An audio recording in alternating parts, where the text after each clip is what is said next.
Le 24 novembre 2023, il s'est déroulé un débat contradictoire sur le rapport d'audit de la Cour des comptes relatif à la gestion du Fonds de riposte et de solidarité Covid-19, exercice 2020. Étaient présents différents acteurs impliqués, membres du gouvernement, les membres de la Cour des comptes, les collaborateurs de ministres, les députés, le corps diplomatique, les partenaires techniques et financiers, la société civile et les médias.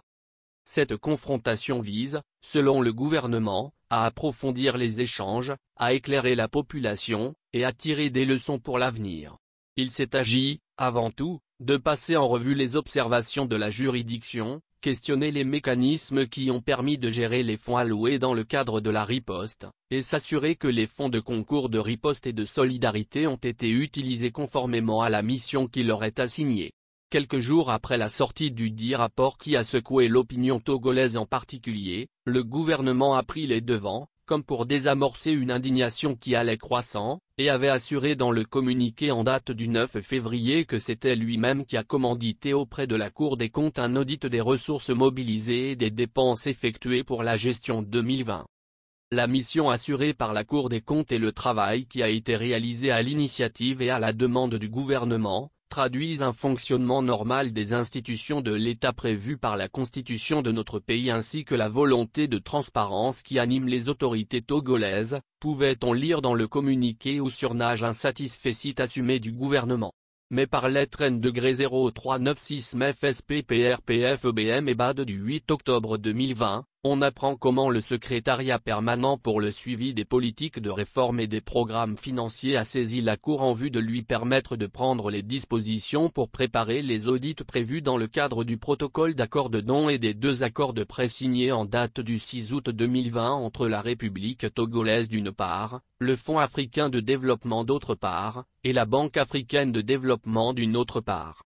La preuve que sans la demande expresse du Fonds africain de développement, FAD, et de la Banque africaine de développement, BAD, l'audit n'aurait jamais vu le jour, d'autant qu'il est prévu dans le cadre des protocoles d'accord de don et de prêt signés le 6 août 2020 entre le Togo et le FAD et la BAD. Comment faire confiance, après cela, à un gouvernement qui n'a depuis cessé de travailler à étouffer de révélations pourtant graves? Passeront-elles par perte et profit? Circuler, y a rien à voir. Dans son compte-rendu à propos du débat, le ministère de l'Économie et des Finances assure que pour parer au plus pressé à l'époque de cette pandémie, le gouvernement s'était doté des instruments pour supprimer la lourdeur administrative dans la commande publique, ajoutant que la plupart de ces outils n'ont pu être pris en compte dans le contrôle de conformité de la Cour des comptes. Comme si cet argument suffit à faire oublier l'exécution de dépenses dans le non-respect des règles de procédure de contrôle et de justification en matière de la dépense publique, les opérations financières effectuées dans le non-respect des modes de paiement requis, les rémunérations sans aucune base juridique payées aux membres des comités et à certains personnels dits d'appui, gestion du FRSC qui souffre d'une absence de coordination entre les actions des différentes institutions, ministères, coordination et comités, la mauvaise application de l'arrêté N-2020-026 PM CAP du 31 mars 2020 portant réquisition d'hôtels pour faire face à l'épidémie de Covid-19, vice de procédure dans la réquisition des structures d'hébergement au sens de la réglementation en vigueur, les réquisitions irrégulières de structures d'hébergement, la non-création du comité technique chargé de la liquidation des indemnités, les paiements sans garantie d'acquis libératoire, le non-respect de la procédure de demande de cotation par les autorités contractantes,